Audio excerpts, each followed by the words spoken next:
We all know that building your network is something that people are always talking about. Especially in this day and age, networking has become even more essential to career growth.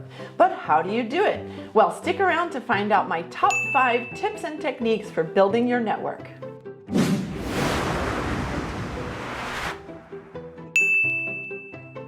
Now, what are the reasons for building a network? Well, if you're comfortable in your job and you think you'll stay in the same role until retirement, you may not have that much need to network. But this is not the description of most people nowadays. People are moving from job to job faster than ever, and the Great Resignation means that more people are going off on their own and starting businesses. Even if you have interests and hobbies, you can learn more and hone your skills if you build a network.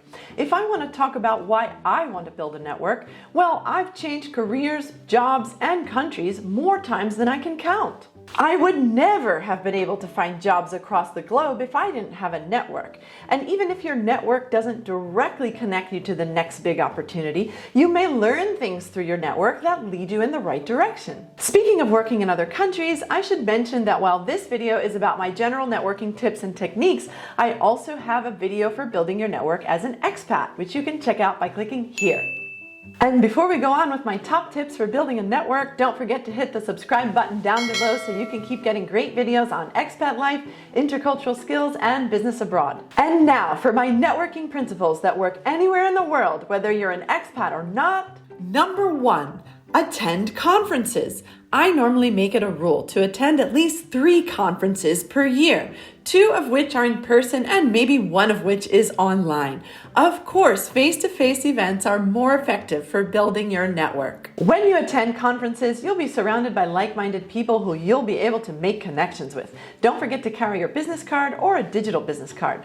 If you want to go green, ditch the paper, and appear technologically savvy, create a QR code that leads to a link tree, which includes all your social media profile links. Number 2, go to trainings. Trainings offer great chances to meet like-minded people who could either lead you to opportunities or provide opportunities themselves.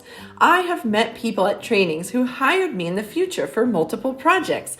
This means that whatever I spent on the training more than paid for itself in just a short time. Number 3, have an online presence. What I mean by this is appearing on social media regularly and showing your audience who you are and what you're doing, working on, thinking about, or reading about. I recommend choosing 2 to 3 platforms to focus on so you don't overwhelm yourself and you can focus well on building them. If you're networking for career purposes, LinkedIn is of course the way to go.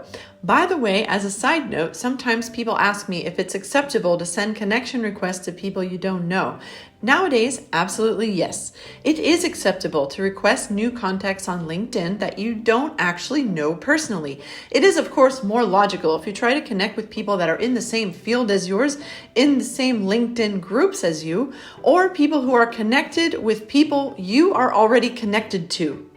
Number 4, attend networking events. Whichever field you're in or special interests you may have, you can find networking events both online and in person on websites like meetup.com and eventbrite.com. Number 5, stay in touch with people you know. Make it a point to contact the people in your network on a regular basis. You may want to make a rule for yourself for this.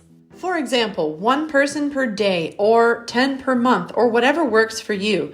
What I have found is sometimes when I contact people randomly, they may say out of the blue, "Hey, I saw an interesting opportunity that you should apply for." One time I contacted a friend I hadn't seen in about a year, and she told me there was a position open in her department at the time, which I subsequently applied for and got hired.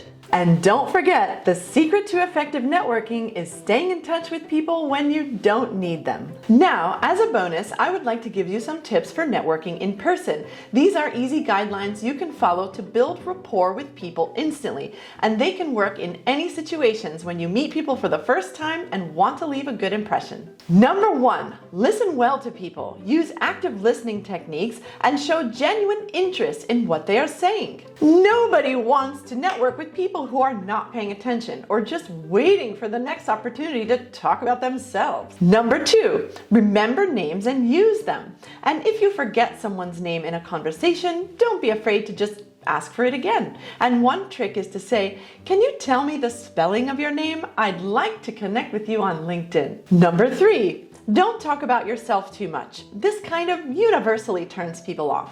It's okay to explain a little bit about who you are and your accomplishments, but be careful of saying too much that may seem like you are boasting and might intimidate the other person. Number 4, if you know something about someone's endeavors, offer them some advice, which is encouraging and positive. Offer to connect them with people who could help them in some way.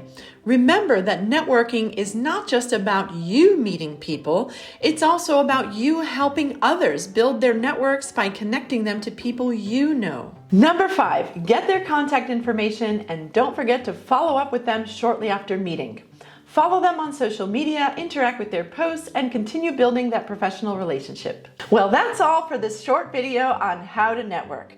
Thanks for watching. Hope you found it useful, and don't forget to subscribe to get more tips on intercultural skills, expat life, and business abroad. Bye for now.